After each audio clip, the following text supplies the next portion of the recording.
how I became a college professor.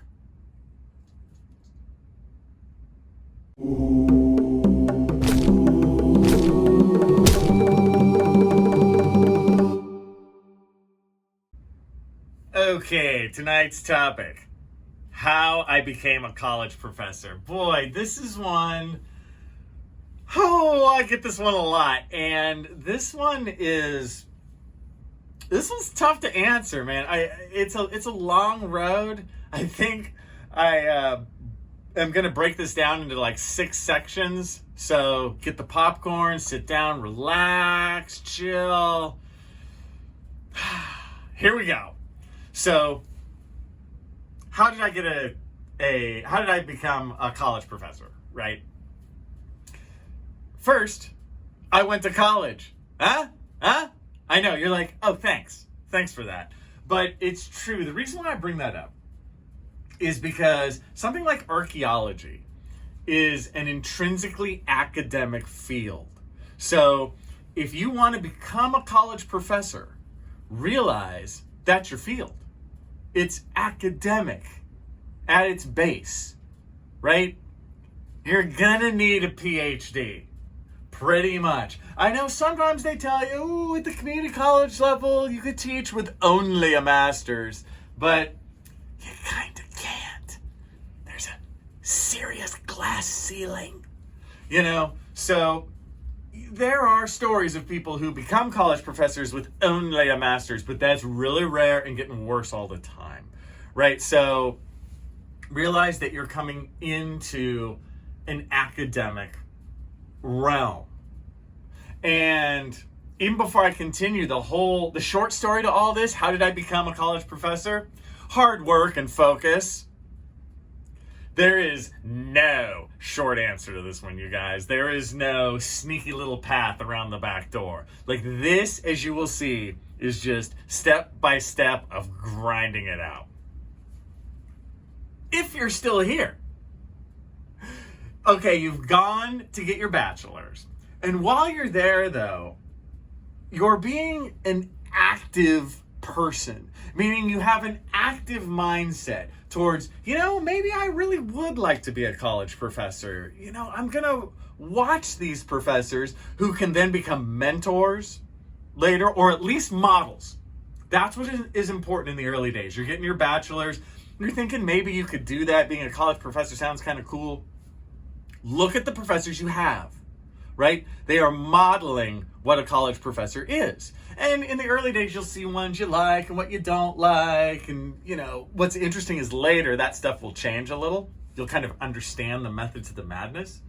But in the early days, you're watching these models. It's like that's your end point, is to be those guys.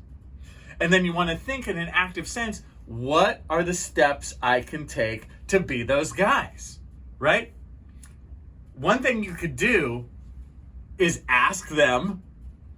Really listen, specifically if you're asking them or when they're telling stories about themselves.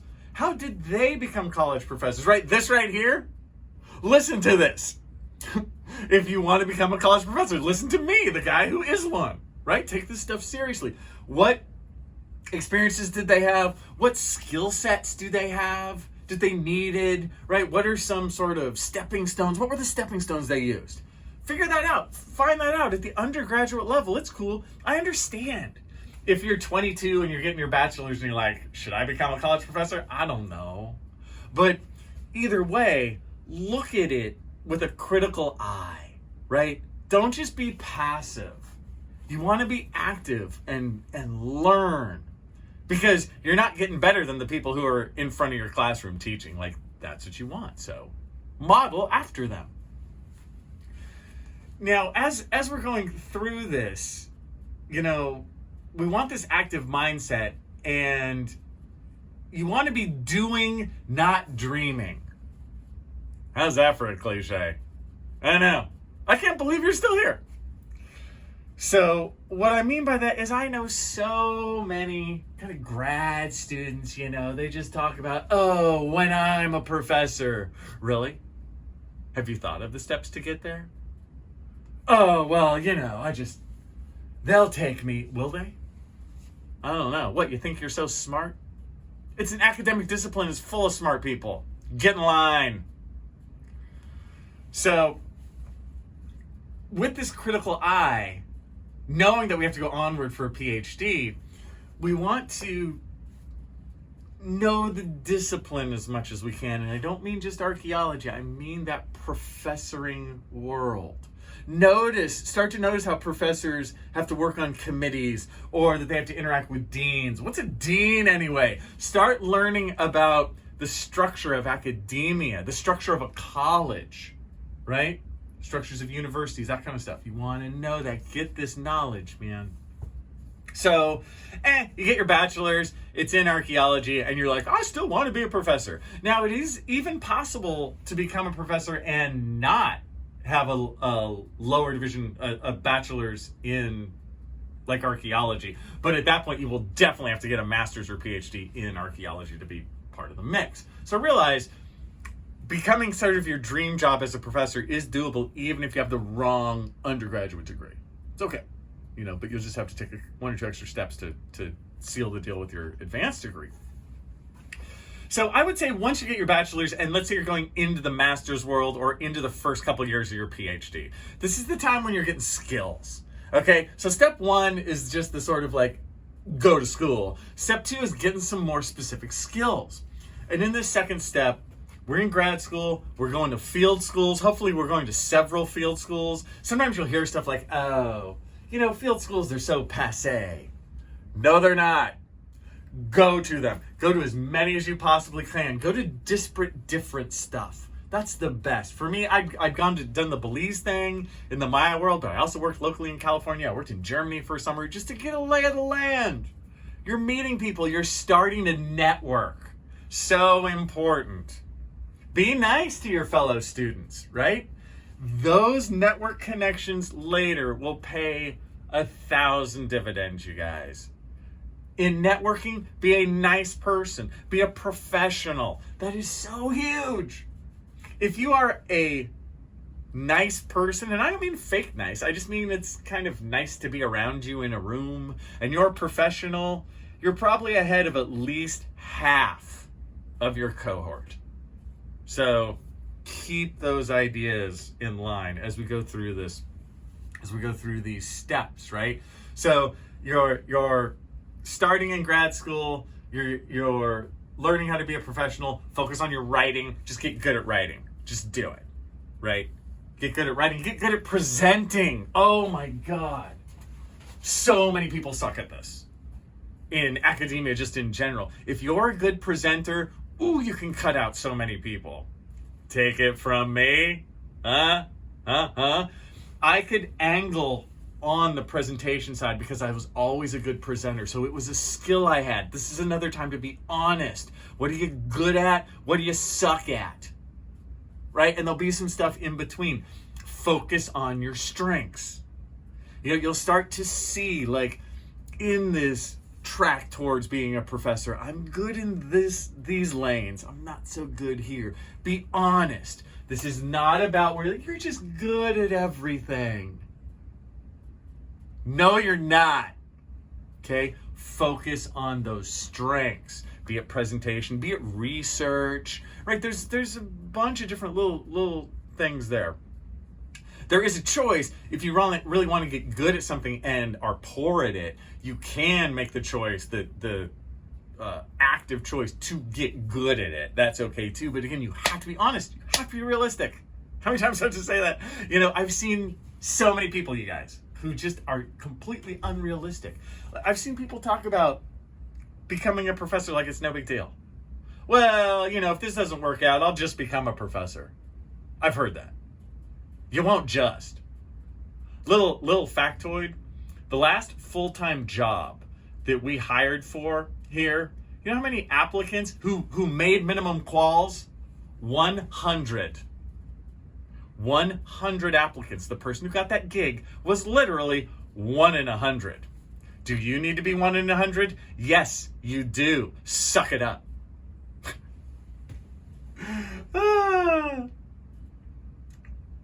I'm telling you, tough love today here on the channel.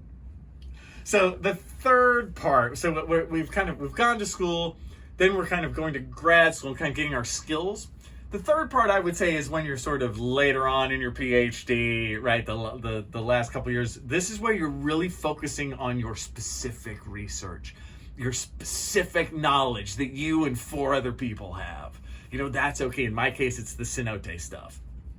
But we all have our thing. That's part of it. It's academic, right? So you have that esoteric thing that you can talk about in your own little nerd groups, in the PhD, in the academic world. That's okay. You need that. You don't want to be, I would never recommend being like a generalist, even though I kind of am in a lot of ways. I'm a generalist, but I'm really specific in the Maya cenotes and the ancient Maya and stuff. So you want those specific honed in focused skills. It's okay if you have the blinders on, it's super specific at that time. That's what it's for. I want to see somebody with that kind of specific knowledge. You also, as you're moving forward and taking this seriously, you're thinking about what type of professor you want to be, more and more. Okay, well, do you have the skills for the community college? Do you have the skills for more of the research? Are you more of a museum person? Again, we're talking professor though, but at the same time, I would say also at this stage, you want skills that you can use in case there's a plan B. Get skills in CRM, right? There's so many more jobs in CRM than there are in academia. So many more. And yes, you might be, let's face it, happier in CRM. It's okay. You're not a loser, right? On this road to becoming a college professor. You can get off the road. It's all right. So many people, they stay on it way too long and they don't even like it. They're like angry and bitter, but they stay on it. So get off it. You'll be happy. Pearls of wisdom I'm giving you. So we're coming down to the end of our PhD, right? We're gonna get our degree.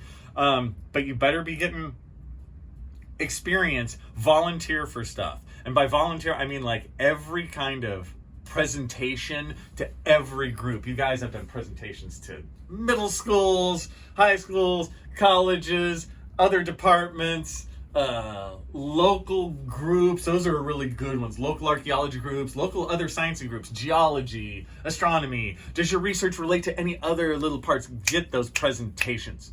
And if you're still in grad school, if somebody ever asks you, do you want to be a TA? The answer is yes, yes, yes, and yes. Say yes. Say yes to all that kind of stuff. You will get these little offers, to do these little aspects of professionalism in this world. Do them, right? Be a TA. A TA, that is the most magical experience. I loved it. That's the men from the boys separation, being a TA. People who suck as TAs will be sucky professors.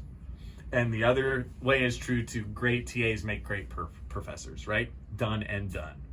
Cut and finished. If you do, I've seen this. You're a horrible TA and you're telling me about how you're going to be a professor? No. Again, I'll interview the other 99. I'll get back to you. See? This is tough love. And I don't want to hear the excuses, This is a no excuse deal. But they just didn't understand. No, your presentation sucked. Yeah. No, but you see my research, I mean, they didn't see my theoretical bent. Yeah, they did. It was just stupid. But learn from these. We've all made wrong moves, you guys. I mean, except for me. We've all made wrong moves, but there are those of us who learn from those wrong moves, and those of us who like bitch and complain and are annoying. Don't be them.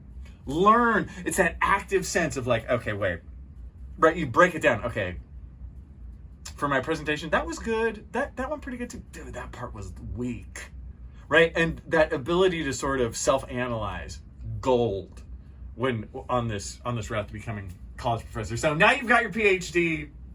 You've hopefully learned a bunch. You can do an honest assessment of yourself, which so many people can't. But it's like you're honest with your skill set. You've gotten real skills. You know your strengths. Now you're going to apply. It's sort of step 4, right, in way to be a college professor. Apply. Again, the answer is yes. Apply to everything. This job that I got was sort of a last-ditch application. I'd applied at a couple other places and gotten denied. But this one sort of came up, and I didn't even think I was going to get it. I was like, yeah, I'll send one in.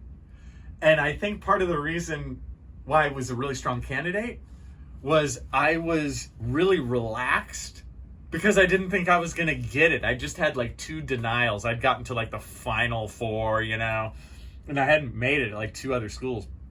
And so here I was like, here you go. I'm totally relaxed, and I gave a kick-ass job presentation.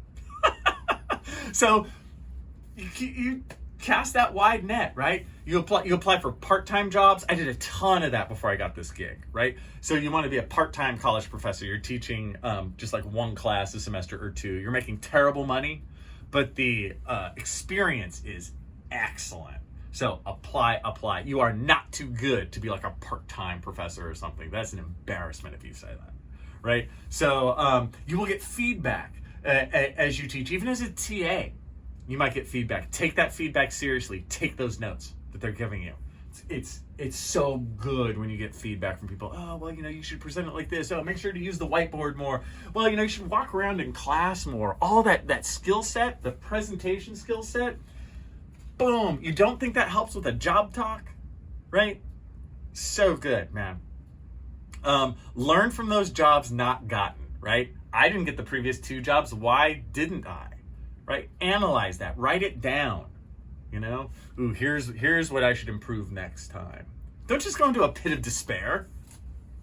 That's where all the other losers are who never make it. You don't go into the pit. Walk around the pit. Right? Stay a safe distance from the pit. Now, you apply, you get accepted, you go to the interview. The interview is just all the stuff I've been saying, but let's say every cliche again. Be professional, meet expectations, look like you're going to be a good colleague. Realize that if I'm hiring you, I'm hiring somebody to be in the office next to me for like 30 years. So I don't want to hire somebody they're supposed to be really, really good at settlement archaeology, but they're awful people. Those people tend to not get jobs. It ain't because they don't know stuff, but it kind of is that they don't know stuff.